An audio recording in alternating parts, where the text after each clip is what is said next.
Hello everyone, welcome to another tutorial. I've had so many comments on how wiring works, so today I want to take a minute to explain how wiring works and how plumbing works as well. That way you guys can take that and implement it into your builds so you don't have to hide all of your stuff or just have a general understanding to make things a lot easier to control it. I think power is a difficult thing for everybody because there's limited power, but we've got a lot of things that need it. So I'm going to show you everything that you need to know. And then at the end, I'll explain how I've done it in my build. So that way you guys can copy that if you want or find a way to do it differently for yourself. So your power sources, you have the free power here from the solar panel. Nothing is required for this one. Just connect it and go. The biomass needs a fuel source. The most common thing I see with this is people just putting in wood from the beaver and that'll keep that one running.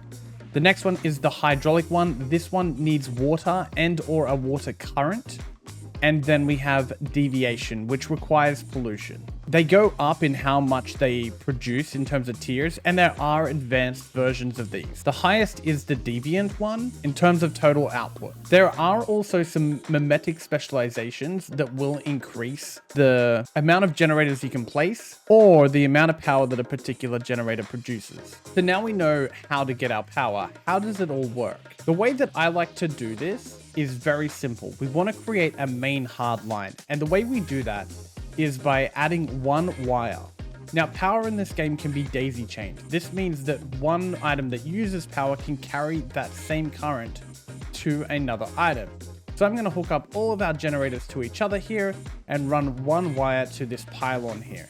This pylon has a terminal on it, and then that terminal is running one wire straight vertical. Now I've done this just to demonstrate the different types of terminals, and going vertical, just be aware that the higher that it goes, the more sag you will get on the connection as you connect it. And then we have the thing that everybody's been asking about, the switches. So the way a switch works is it allows you to put power into an object, and then the power out can be controlled by the switch by turning it on and off. The way that I like to do this is have one main line of power that's always constant. So whatever's connected to this, if I hook this barrel up to this, no matter what happens, it always has power. We can see that here by the 10 watts. Or if we look in the top left, we can see brewing barrel 10 watts and it has in brackets in green that it's working. Another way is to just walk up to the item and you can see the power cost right there. While we're on the topic of this, we've disconnected the barrel. Let's go over and have a look at this. We can see here that the residual power supply is 25 watts for this one and 15 watts for this one. If I take this wire and connect it straight to the terminal, to our line here, we'll notice that our residual power will go down to 15 watts because we're using 10 of the watts of power. If we want to be able to control that and turn it on and off, we need to be able to run the main power into the switch and then toggle it. So what we want to do is run a wire from the switch to our main line. This is always power. Then we run a wire from our switch to our barrel. Now our barrel is non-functional, but when we press this, it'll go green and now the barrel is functional. If we want to turn it off, we can turn it off. Anything going into this switch now that comes out of here would also be controlled by that. So if we wanted, we could run our furnace here to the bottom of the switch. And now if we turn this switch on, we can see that our furnace now has power. We can notice this in the top left where it says power info. Now, maybe you want to be able to control them on separate circuits. The way that that works is this switch needs to always have power. So this has to go directly to this. If we were to connect it to the switch, whenever the switch is turned off, we would notice that this would also be turned off because it's going through the switch. So we just want it to go to direct power, and then from there, we can control these two items independently of one another. If we go up and flick the switch, it's now green, and we can notice that this is working. If we turn this one off, this will no longer be working. If we go and turn this one off, this one will no longer be working, and we can turn this one on and it will be working without the other one. That is why switches are good. You can do this to control the power going to your guns primarily by turning off things in your house that you don't need 24/7, like grow lights and stuff. So So that way, while you're purifying, you can just put the power to your guns. Or maybe you have an acid farm, you want constant power to that, and then you want to be able to turn other things on and off. I like to have my fridges hooked up to my main line, so they're always on permanently. And then after that, I have brewing barrels hooked up to a switch, so they're only on when I'm using them. That's power in a nutshell. You can run wires through walls. You can run them up and down, left and right, diagonal. They can clip through the floors, all of that sort of stuff. So it's up to you to take the time and try and think of where you want the wires to show, should you want them. Or you can just press L to hide them all while you're in build mode. Personally, I like showing them, especially clipping them through walls. Okay, so now let's talk about water. First of all, we've got the rain collection. It's pretty straightforward. It just collects dirty water that rains. That's it. It'll store it up, and then if we connect a pipe to it, it will go somewhere else. Then we have a ground water pump. This draws water out of the ground. It does not need to be on a water source because it, like I said, it draws it out of the ground. This pump can also pull up polluted water, which can be turned into acid if the pump is placed on polluted ground. We also have another water pump. This moves water in a controlled direction. We have the purifier, which does exactly what you think it does. It purifies water into its next stage. And then we have a water storage container. And just for fun, I've also thrown in the automatic irrigation system. The important thing to know about water is it's gravity based. Okay, first of all, that's the main part. So let's start connecting some pipes and see what happens. If we push this pipe, let's say this is our water source we want to move.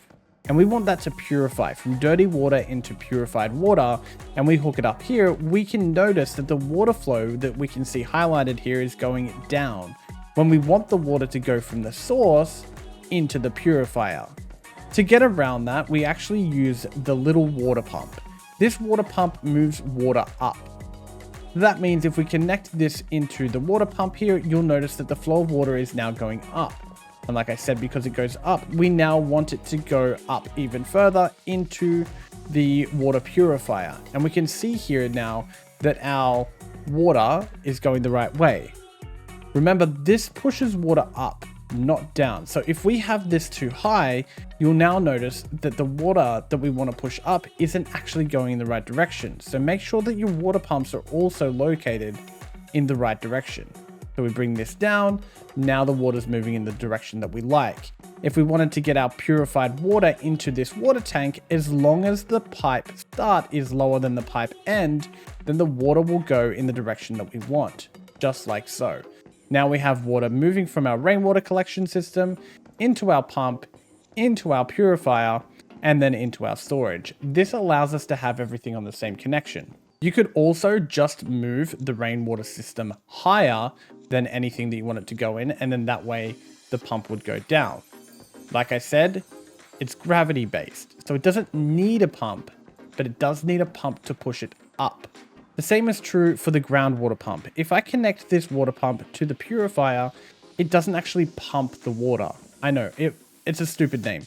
However, if we connect the water to the water pump, now the water will be sucked up and then pumped through into the purifier. That's all it is.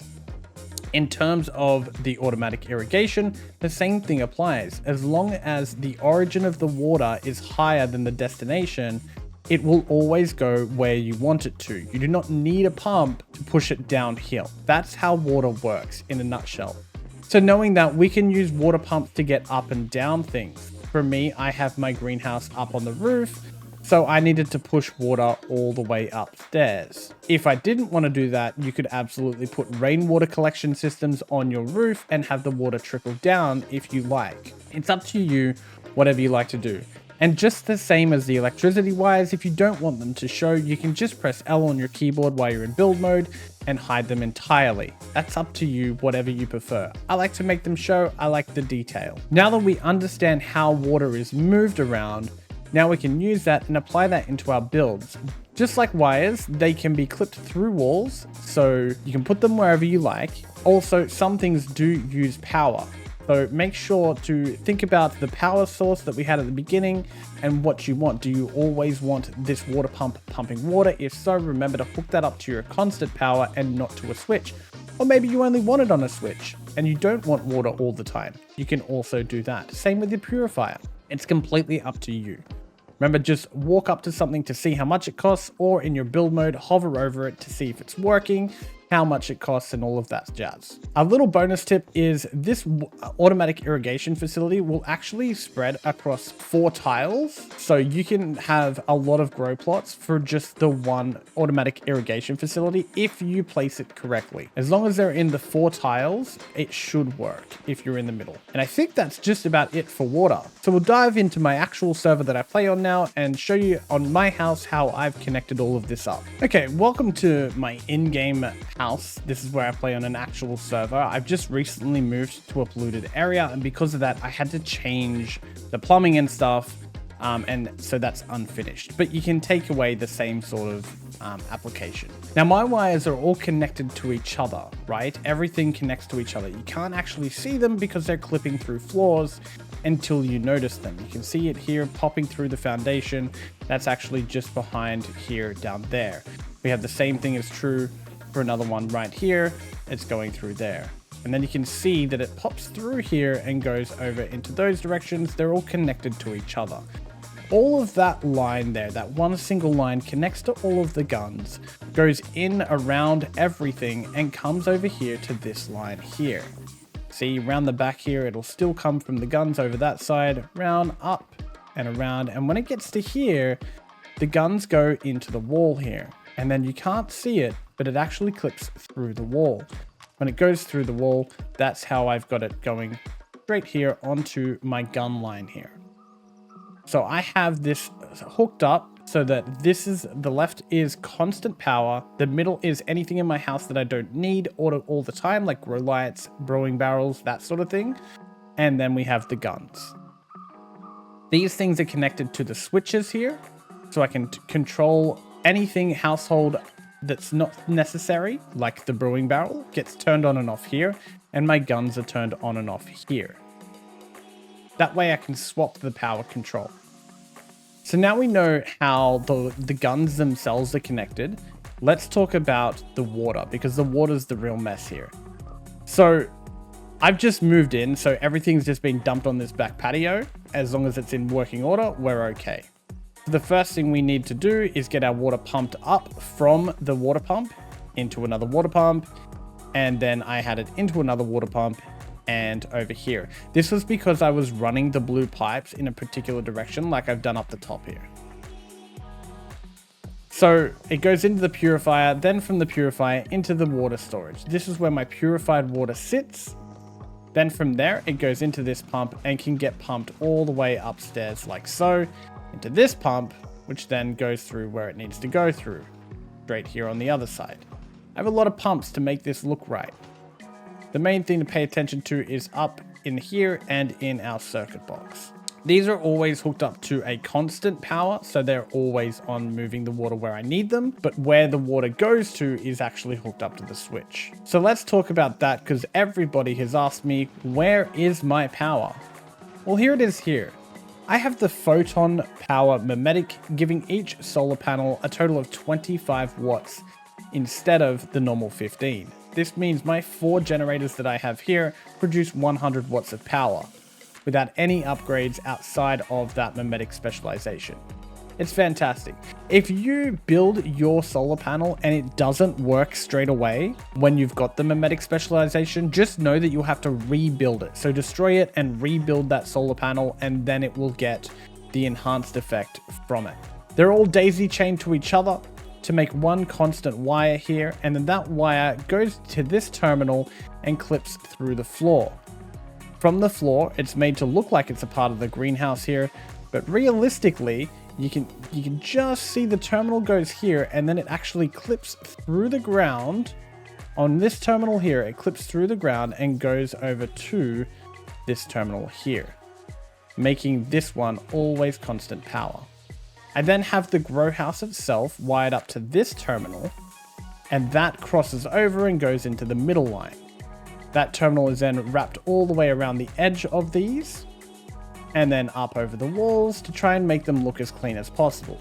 They then go down and around, and then they'll go up this wall here, and they spread to the grow lights. On the other side, where the grow lights are a little more difficult, I've had to wire it this way and then have the grow lights alternate in order to make this curved roof work with grow lights. That was a challenge. And yes, I know that I can pull the lights higher by making the roof higher, but I didn't want to lose the design of the house just for that function, when I can just add more lights in. They don't take a lot of power. Then as we go through here, we've got our brewing barrel. That one is hooked up to the pump, so that one is always on power. That's because I actually sell beer through the vending machine. Our deviants are actually hooked up to each other and then goes through the wall and is hooked up to our middle line here. I've currently got them disconnected because, again, I'm doing this in the middle of the game. I was actually in the middle of redoing some stuff. There is wires in the workshop too. It goes through here and then down here. And then there's a terminal right behind this. You can't see it because I put it back after. And then that clips all the way through the floor and goes into this main line here. So that way my workshop always has constant power. In terms of my furnaces, they again run here. You can see them here, and they are going under the ground all the way over here. So that's how my house is hooked up. It's a little bit of a mess. It's a little bit in shambles, but hopefully you get the general gist of things. You want to run one constant line of power and branch any switches off of that constant power. Then if you want, like I have, you can make one line that goes to that switch. So that way anything powered on that switch will be able to be toggled. Like my guns, for example, all of those run into the bottom. They run into a line which is connected to that switch. And that's it. I hope this answers some questions for some people. If you still have more questions, please feel free to leave them in the comments below. As always, if you liked the video, don't forget to like and subscribe if you want to see more of these videos. I really appreciate all the support on the videos lately. Y'all have been amazing, and I'll see you guys in the next one. I also just want to give a quick shout out to our YouTube members, Stace, 0 and 1. Thank you guys so much for all of the support.